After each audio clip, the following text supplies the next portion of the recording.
and welcome to Loquitur's self-paced, online, cross-examination training course for expert witnesses. I'm Tom Nevin, a director here at Loquitur, and thank you for taking the time to check out this course. This course is specifically designed to assist expert witnesses provide persuasive, confident, and effective evidence in court under cross-examination. This course is prepared in conjunction with our separate online course for expert witnesses on report writing. These courses can be done separately or as part of a comprehensive combined course. Details of the expert witness report writing course are online. This cross-examination course is very detailed. It has 9 modules totaling about 3.5 hours of training time, plus about 4 hours of preparation and coursework. So the purpose of this course is to develop expert witness skills and confidence when giving testimony in court. It gives experts a deeper understanding of the court and the expert evidence processes. And it gives a detailed practical understanding of considerations for experts when giving their evidence. We look at actual advocate cross-examination strategies and techniques. We teach how you, as an expert witness, can recognise them when done to you. And we also teach techniques on how you as an expert witness can respond when they are used against you, so you can deliver your own evidence. We also let you see practical examples in the application of this, including while people are under the pressure and stress that inevitably comes with giving evidence in court. We really open up the little black book of advocate cross-examination secrets, so you aren't caught up with them when giving your evidence. Some points on this course. Now, this course has an Australian focus. It is applicable to litigation matters in courts across all state and federal jurisdictions, as well as inquiries, tribunals and arbitrations. However, it's not just limited to Australia. These principles and teachings are also very applicable to international arbitrations and apply to other common law jurisdictions. For example, New Zealand, the UK, the US, Singapore and Hong Kong. This course has a focus on civil cases, but the same principles apply in criminal matters as well, albeit with some procedural and some practical differences. And just a note on the witnesses that you see in this course. They are not actors. They are experts and they are learning just as you will be. Although it should be noted that this course was not undertaken by them in advance of any specific hearing or court case in which they'll be giving evidence. Rather, it was done as their ongoing upskilling and continuing professional development. So a quick look at the ethical framework under which this course is provided. This course does not involve the consideration of the actual evidence that you will give to the court. We cannot and we do not know any expert witness's evidence or opinions on matters before the courts, or indeed potentially before the courts. There are obviously some very strict ethical rules regarding this. Indeed, the dealing with the actual expert's evidence is the role and the sole role of the expert's instructing legal team. This course is also not legal advice. We are not a law firm, and we do not know your precise position, and we cannot give you legal advice. If you have any legal queries, ask your instructing solicitors. We cannot tell you what to say in the witness box. Indeed, no one can. But what we do, however, is help you, as an expert, gain a deeper understanding of the legal and evidential process and requirements to assist you in the delivery of your own evidence. It's an additional level of professional development, training and preparation. It will complement and it will assist in your subsequent trial preparation with your instructing legal team as part of any proceedings with respect to which you are engaged as an expert witness. So let's meet your trainer, Hugh Stowe. Hugh is a barrister at 5 Wentworth Chambers in Sydney. Hugh is a very experienced practising commercial barrister, and he regularly cross-examines witnesses as part of his practice. Hugh is also a former solicitor and is an advocacy instructor at the New South Wales Bar, where he teaches trainee barristers the finer details of advocacy and cross-examination of expert witnesses. Hugh has a particular practical and academic interest in the provision of expert witness evidence to courts. and Hugh has published numerous papers and presented at various conferences on this topic. Hugh is exceptionally well placed to take you through the course. He's a great teacher, and we are sure you'll appreciate his knowledge, his comprehensive but very casual teaching style, and his particularly incisive skills as a cross-examining counsel, as well as his perspective as a practising barrister. So, moving now to the content of this course. Module 1, Introduction. Here we take a look at the ethical framework around which this course is presented, and more generally for the provision of expert evidence at court. This is relevant and very important for you as an expert in your interactions with your instructing solicitors, other witnesses and parties in a proceeding, and Loquitur and our trainers. So Module 2, the trial process. This module contains important practical points for you as an expert witness to note in respect of the process and procedure of any trial that you might be involved with. We look at the lead up to trial and the preparation on your evidence. We look at practical points on the day of the trial.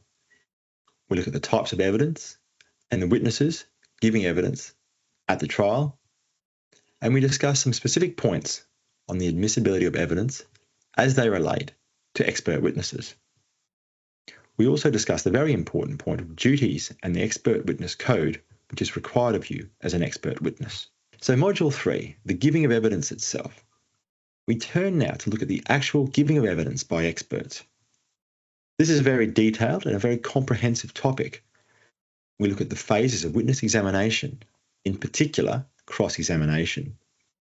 We go into quite some detail on tips and pointers when giving your evidence in court. We look at the conclave process, and we also look at how advocates prepare to cross-examine expert witnesses. So Module 4, cross-examination strategies and witness countermeasures. This is a really fascinating module. We look at a series of specific strategies used by cross-examining counsel against expert witnesses. We look at what those strategies are, what the purpose of them is. We look at how they're implemented.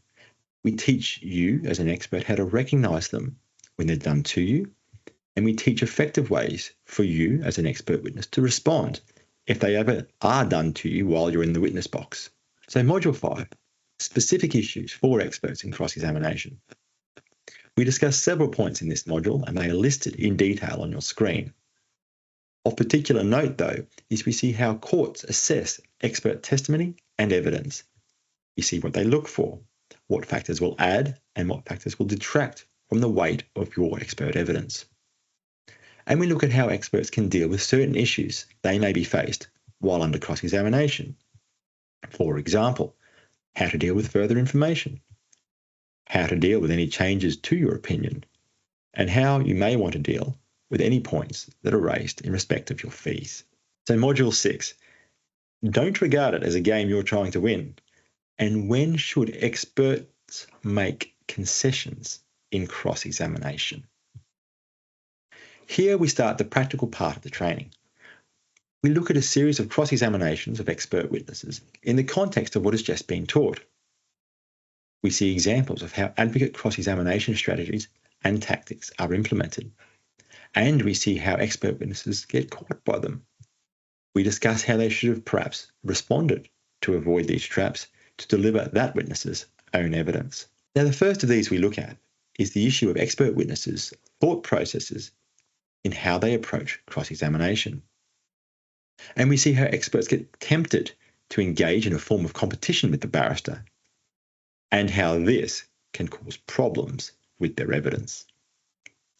We also look at the ongoing issue of expert witness concessions, when they should be made, when they should not be made, and how to avoid inadvertently making them. Module 7, the importance of reading the expert code and a belligerent, bullying barrister. In Module 7, we continue our practical review of expert witness cross-examination. This module highlights the importance of reading and indeed understanding the expert witness code of conduct or rules relevant to your engagement. We also look at how cross-examining counsel can seek to pressure, to bully, and to intimidate a witness, and how as a witness you can respond to this theatre. What should an expert witness do with new information? We continue again our practical review, analysis and feedback of expert witness cross-examination strategies, and we look at how an expert can be confronted during cross-examination with new information. We see how an expert can deal with this as part of their testimony. Now, indeed, it's a very common occurrence for this to happen during cross-examination, and advocates will try and undermine and perhaps even discredit your testimony as a result. We discuss strategies to best respond in this scenario, which you can implement if you are ever in this position. So, Module 9, Measured Responses. More on expert witness concessions and the beauty and power of a simple no.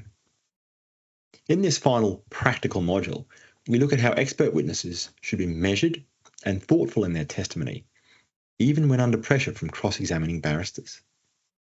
We again look at the issue of expert witness concessions and circumstances in which they should be made, perhaps when they may not need be given, and in fact, can be given inadvertently. We also look at the simple use of the word no as an answer. In the right circumstances, in cross-examination, it can really work to the expert's advantage, both in terms of credibility and also in terms of the dynamic between the expert and the cross-examining barrister. So that is a short summary of our online expert witness cross-examination course. As an expert witness, we are sure that you will learn a lot from this course, that you'll find it very interesting and very informative. It will give you the confidence and the skills to give your testimony in court persuasively and effectively, and it will put you in a much better position to inform the court in relation to your specialisation and your opinion. If you have any questions or comments during the course, please let us know in the course chat.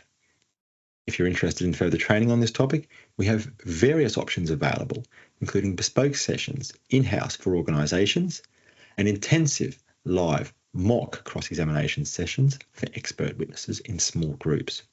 These sessions really allow expert witnesses a chance to put the strategies learnt on our course into practice while under pressure, and to get some feedback from our trainers specific to you. What you personally do well as an expert witness when under the stress of cross-examination, what can be improved, and how you can do this. Please do not hesitate to contact us regarding this. Contact details and further information are available on our website. Thank you.